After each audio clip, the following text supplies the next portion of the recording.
Kang Dae is one of the main characters to the series of To the Stars and Back, and the main perspective of season 1, and has a traumatic past, who in the beginning comes off as so-and-so, get the hell away from me, and wants absolutely positively nothing to do with the other main character Bo-sun, his new neighbor. Oh, that's not. It comes to the realization that he may be a bit too rude after seeing Bo-sun's reaction to him throwing out cooked cookies. But due to Bo-sun's persistency, it causes Kang Dae to come out of his shell. He's very hesitant on opening up to Bo-sun because he's trying to protect him. But why he's like this is because he was bullied and he hated himself. He was terrorized through his school years. He was even bullied for his passion of writing. So because of this, he phases people out and sees things more negatively than Bo-sun, hence why he wants to protect him, by staying as far away as possible from him. He's even horrified of being seen how he looked in the past. Here is...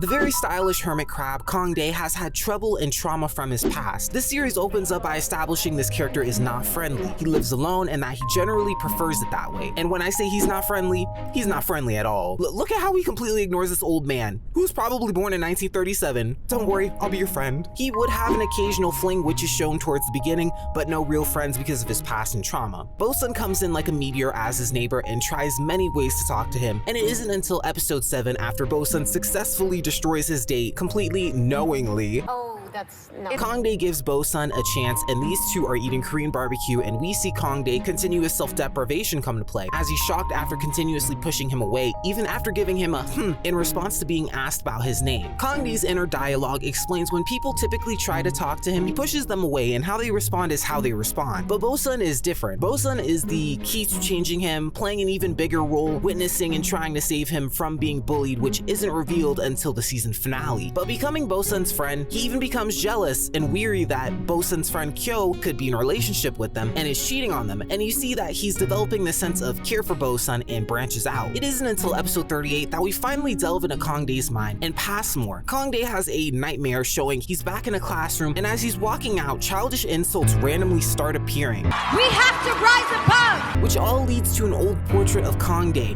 when he was younger, which was, well, a little overweight, a little nerdy looking. Oh, that's not. In the sense that with the text following guilty as he wakes up. I believe guilty was written because maybe that's how he felt about Bo-sun not knowing how he looked in the past. So it's like this deep secret, and that's just completely him for all eternity. And it isn't until episode 86 where Bo-sun, who it isn't revealed as, but just as this long character who stops one of the guys from beating up Kang Dae as Kang Dae defended himself from getting bullied. He runs off after Bo-sun helps him. This could also be why guilty could have appeared, because he did that, but he doesn't recall everything early on just yet in the series. So all of his memories are coming to him very slowly. Episode 39 again, Kang Dae highlights the fact that he pushes everyone away to protect himself, and that he ends up being cruel towards people, and that Bo-sun was the exact person he did not want to hurt. So he wanted to stay far away from him, if possible. I'm assuming because he's oblivious and maybe he doesn't want to be seen that way, or maybe that's the type of person to get hurt and the most easily, and maybe his character feels like he's past that point of where he could be easily hurt. But regardless, he's gonna open up to him. Kang Dae has made several changes towards himself. He changed his hair, he lost a lot of weight, he completely changed his attire, but he never changed the fact that he still wrote, and Bo-sun even encourages him to share what he's written with him. Episode 57 is a slight repeated flashback to his past in the same room, but it's brighter with, instead of a blaring guilty,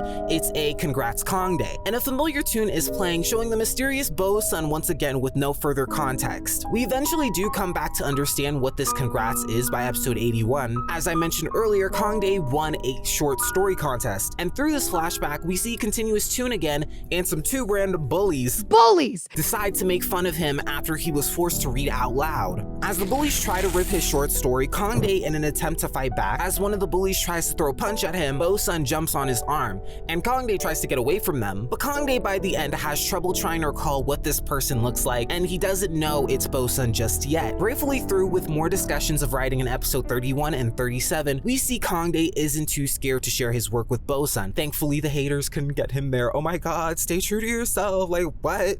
Episode 66, another travel to the past. Fun fact, the song he's continuously hearing is My Girl by The Temptation. He's at a pool party invited by Bosun's friends, and he hears this song blasting on their speaker and is immediately transported back in the past. The same two tunes we've seen twice, which is subliminally interrupted by Bosun shouting his name back in real time. Looking back, there was a lot of hints it was Bosun, and I genuinely didn't think it was gonna be him. Like, I had a key thought, maybe, oh, it could be him, but I'm kind of just like, oh, maybe it could have been this girl or something, and it could be like this side plot, and maybe he could go to therapy and like these two work it out together, like, you know, like, but Bosun's character is pretty much like this full circle point for Kang Dae. By episode 82, Kang Dae starts wearing his glasses more prominently, and 86, he looks in the mirror and sees his younger self, and that he's still struggling to recall this figure, which is interestingly enough, like, the feminine features are like extenuated more, I don't know what the word is, and Kang Dae wishes he could remember who this person was. This up and prompts him to look through his old yearbook, which he scribbles on the cover and crosses his face because he hated his younger self so much and wanted to forget the past. And he's trying so hard but just can't figure out who the heck it was. He eventually gives up searching in his yearbook after a while and unironically, subliminally thinks, wow, what would Bosun do? What would he think? It isn't until episode 98 Bosun comes over and Kang Dae goes back to getting ready. Bosun notices his yearbook. So when Kang Dae steps out, it's like his world crashed. He assumed this was his worst nightmare and that Bosun was gonna hate him because he wasn't attractive in the past, but is actually greeted by Bosun saying, oh my god, I remember you, wait. Which Kang Dae doesn't get at first, but then everything starts to hit Kang Dae like a speeding missile. We see more flashbacks in his full face from all these old flashbacks from when he was younger. Bosun, scared from his reaction at first, apologizes profusely, but Kang Dae runs to hug him. Coming towards the end of season 1, Bosun and Kang Dae on episode 100, Kang Dae confesses that he still feels hurt about a lot of things from the past. He's tired of feeling like shit when he sees himself, and Bosun offers his full support for whatever he decides to do. And Kang Dae thanks him and fidgetily asks him if they would have really been friends back then, as Bosun comforts him and tells him definitely, which reveals a lot more.